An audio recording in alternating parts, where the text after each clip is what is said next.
Let's fast forward to a grim future and Bitcoin has failed. How do you think that it failed? I think it failed because there was an EMP attack that wiped out electronics throughout the world, and that we've returned to kind of state of nature.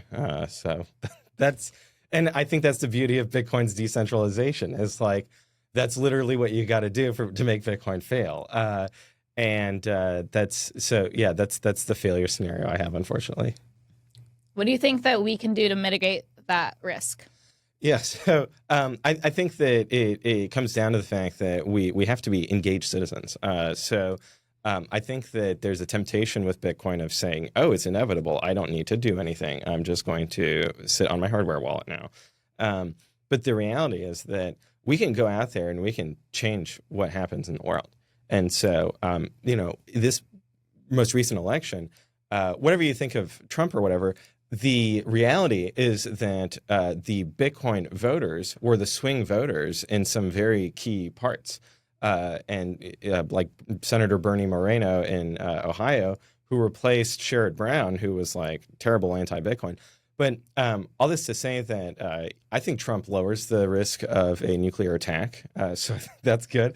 But it's just like that's where it's almost like, yeah, you got to roll up your sleeves and get your hands dirty of getting involved in public policy and lobbying and education and contributing to campaigns where it's like, I don't agree with 100% of what someone's saying, but we don't live in a perfect world. And so that's where you kind of have to find a way to have an impact without, to prevent nuclear war, but also, yeah, in general. What's your most controversial Bitcoin opinion? Wow. I think my most controversial Bitcoin opinion is on this topic called the security budget. And so it's this concept that as Bitcoin has these halvings, the Bitcoin miners are getting rewarded less and less. And that there's this perception that makes Bitcoin less and less secure and that it undermines transaction finality. I don't think that's true. I think that the subsidy, the new Bitcoin being created, the only, when we look at it in the white paper, I think Satoshi actually describes it really well, which is that he's hijacking the proof of work system and inserting like, okay, we're going to add units to this ledger through this process, even though it's like a separate thing, because that's the fairest way to introduce the currency into circulation. And then the transaction finality or the security of the network, I see that as very anti-fragile. So basically being the case that we don't have to have high transaction fees to prevent a 51% attack from happening. Rather, when a 51% attack happens, we will have high transaction fees because people will be getting censored and they will bid up their transaction fees in the mempool. And so it's like the security budget it shouldn't be something that we're wasting money on trying to prevent something from happening. Rather, it's something that's dynamic and anti-fragile. I've tried to get this perspective out there, but there's a lot of, I think there's, especially among the critics of Bitcoin, who are like, Bitcoin needs to hard fork or soft fork and add more opcodes in order to have more utility so that there's more transactions, so there's more transaction fees, so that Bitcoin's more secure. And it's like, that's like this refrain that I've heard for the past decade where I'm like, I just reject that entirely. What's your perfect Sunday? Perfect Sunday is certainly spent with my wife and 3 children in our backyard on the bouncy castle. That's perfect Sunday, yes. Permanent bouncy castle? I wish it was permanent, but it does depreciate over time, and so we've had to replace it a few times. But I think that it's really important to have a bouncy castle in your house or, in your backyard if you got kids, because they've got a lot of energy. What's your dream project that you would love to see Bitcoiners build?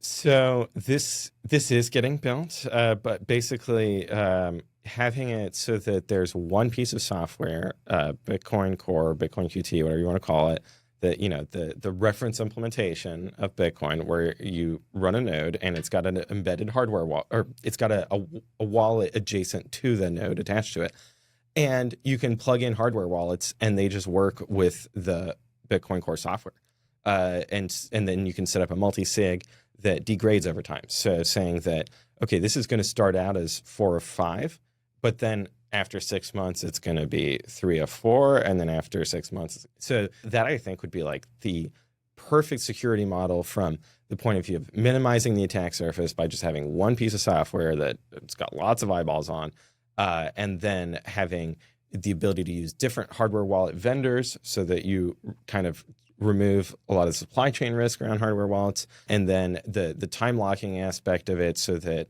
if you lose a hardware wallet, it's not the end of the world. You've just got to wait a little longer than you want to. What do you think the best ways are that companies can support the Bitcoin open source ecosystem? That's a great question. I think it's about it's challenging because I think that on one hand, you want to be able to identify what. Obviously, it's like you're going to contribute money somehow, right? And so you want to find a way to have the greatest impact and to advance Bitcoin.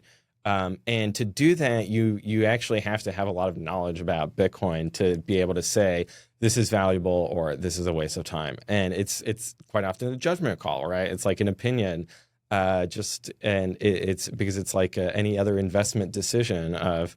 It's speculative. You don't know if it's going to play out that way or not, or if this person's going to be productive and contribute a lot, or if somebody's like going to surprise you. If like they drop a white paper on the mailing list one day that just like blows everyone away, and they're like, "Wow, I didn't think of this at all." So I think that short of having let's say a native Bitcoiner on staff who's like directing where funding should go because they have intuitions about it from understanding Bitcoin.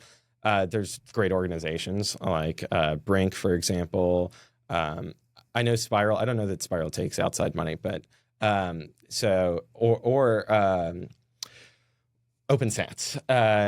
So where you have like a board that is native Bitcoiners who are going to be able to direct that money productively on your behalf. So there's a great division of labor there, and I think that's one. The other would be like.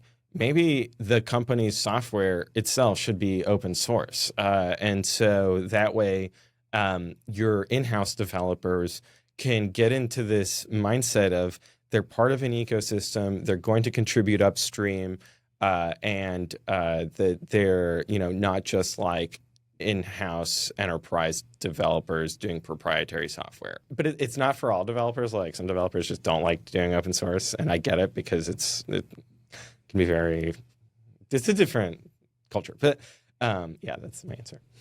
Do you think that institutional investments determine whether Bitcoin becomes the planet's preferred currency? I think so. I think that when we look at where is the world's capital today, it's very decentralized in the sense that there's lots of different financial institutions out there.